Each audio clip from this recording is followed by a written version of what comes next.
ఎక్కడికి వెళ్తున్నావు? దుబాయ్కి. ఏంటి లెటర్? నిన్ను పెళ్లి చేసుకోవడం ఇష్టం లేదని నేను నీకు చెప్పానా? నీ ఇష్టం వచ్చినట్టు నువ్వు ఊహించేసుకుంటావా? సారీ. ఏంటి సారీ? నీకు జోక్ చేయడానికి ఇదే టైం? నిజంగానే నన్ను అపార్థం చేసుకుని వెళ్ళిపోయావేమోనని ఎంత టెన్షన్ పడ్డానో తెలుసా? ఓ, అంటే నేనంటే నీకు ఇష్టమేనా? లేదు, నువ్వు ఊహించినట్టే మా ఇంట్లో వాళ్ళ బలవంతం మీద పెళ్లి చేసుకున్నా. తీసుకో. పాలు సరే, పొద్దున పెళ్లి జరుగుతున్నంతసేపు ఎందుకు అంత సీరియస్గా ఉన్నావు? ఓహో, అందుక నీకు ఈ డౌట్ వచ్చింది. వారం రోజులుగా ఇల్లంతా చుట్టాలతో గోలగోలగా ఉంది. ఏ రోజు గంట కూడా సరిగ్గా నిద్రపోలేదు అసలు. దాంతో బాగా తలనొప్పిగా ఉండడం వల్ల అలా ఉన్నాను బాబు. నీకు ఇంకా ఈ పెళ్లి చేసి కూడా ఇష్టం లేదేమో, ఈ ప్రోగ్రాం క్యాన్సిల్ అనుకున్నా. అందుకోసం కాకపోయినా మరో కారణం వల్ల నీకు ఈరోజు ఆ ప్రోగ్రాం లేదు. ఏంటి కారణం?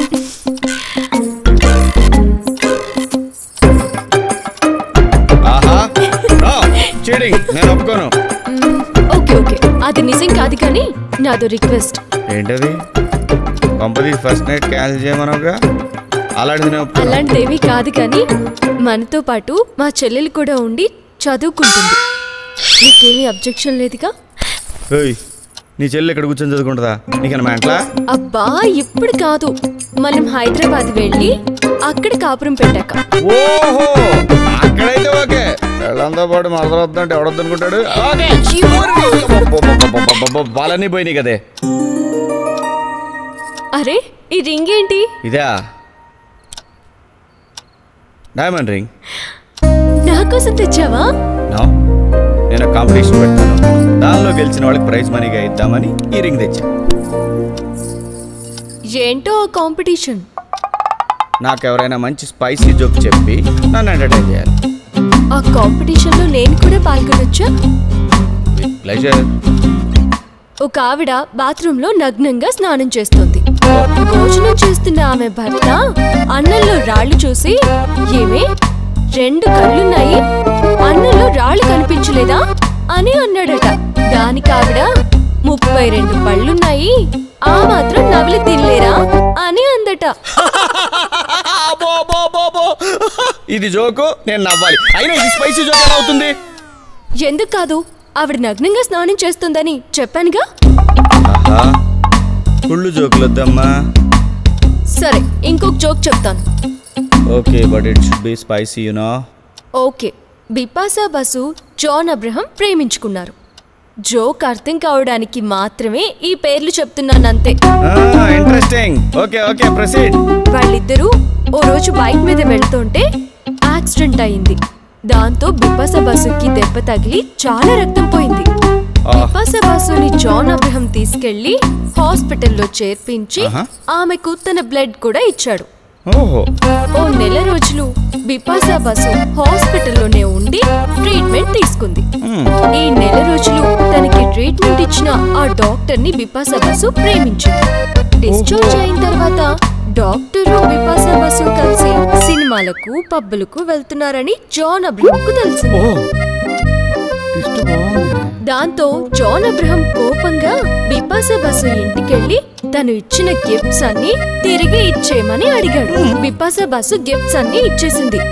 ఇవే కాదు, నీకు యాక్సిడెంట్ అయినప్పుడు బ్లడ్ ఇచ్చాను, అది కూడా ఇవ్వు అన్నాడు జాన్ అబ్రహం.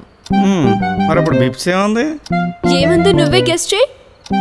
మన నాలెడ్జ్కి అందట్లేదు కానీ నువ్వే చెప్పే. నేను చెప్పను. చెప్పొద్దన్నాడు. చెబితే సెన్సార్ వాళ్ళు అడ్డంగా నరికిస్తారు. ఓహో, అప్పుడు పని చేద్దాం.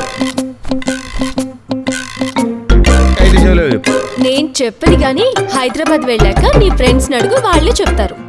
వాళ్ళకు కూడా తెలియపోతే? తెలియకపోతే ఈ దేశానికి వచ్చే నష్టమే లేదులే. ఓహో, తెలియని విషయం తెలుసుకోవడం తప్పేంటంట?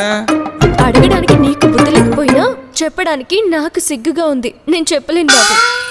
అలా అయితే నువ్వు ఓడిపోయినట్టే, నేను ఎలిమినేట్ చేస్తున్నాను. ఏంటి, వచ్చినప్పటి నుంచి చూస్తున్నాను ఏదో విధంగా నాతో ఆడుకుంటూనే ఉన్నావు. ఇప్పుడు మన శోభనం జరగాలా లేదా? 100% జరగాలి. సో నేను చెప్పినట్టు చేయకపోతే ఈ రోజు మన శోభనం క్యాన్సిల్. అలాగలా కుదరదు. ఇదిగో సంధ్య, ఇదిగో బుజ్జ. అలా అనకే. I'm waiting for this day, eagerly waiting baby. మరైతే నేను చెప్పినట్టు చేస్తావా?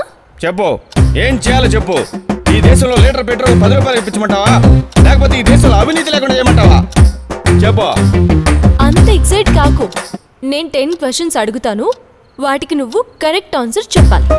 అంటే ఇప్పుడు టిప్పు సుల్తాన్ చెప్పులు ఎవరు కుట్టారు, తాజ్మహల్కి ఒంగోలు తాపీ మేస్లు ఎంతమంది పనిచేశారు, ఇలాంటి క్వశ్చన్స్ ఏమి కదా. అలాంటివి కాదులే, స్వాతి, ఆంధ్రభూమి, నవ్య లాంటి వీక్లీలో వచ్చేవి.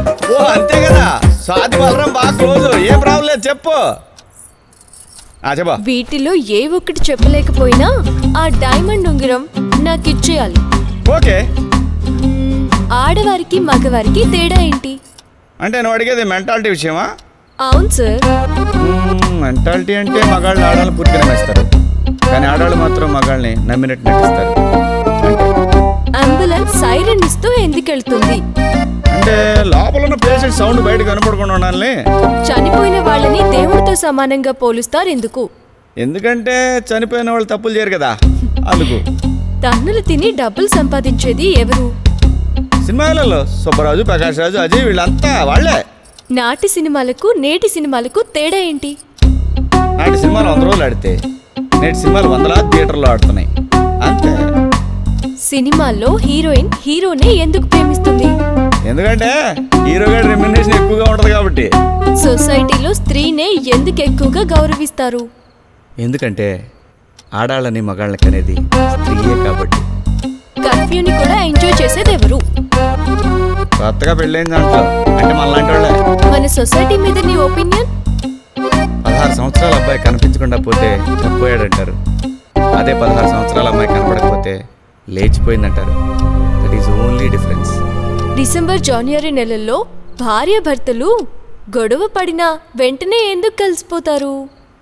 చలికాలం కదా, అందుకే. శోభనం గదిలోకి పెళ్లి కూతురు పాలే ఎందుకు తీసుకొస్తుంది? ఏ బీరో బందే తెస్తే తాగి పడుకుంటాడని. చీర గురించి నీ కామెంట్ ఏంటి? చీర కొంటే షాపోడు సంతోషిస్తాడు, చీర కట్టుకుంటే తల్లిదండ్రులు సంతోషిస్తారు, చీర వేస్తే ఒకడు సంతోషిస్తాడనమాట, అదనమాట. ఫైనల్గా 2 క్వశ్చన్లు అడుగు. కౌరవులు ఎంతమంది?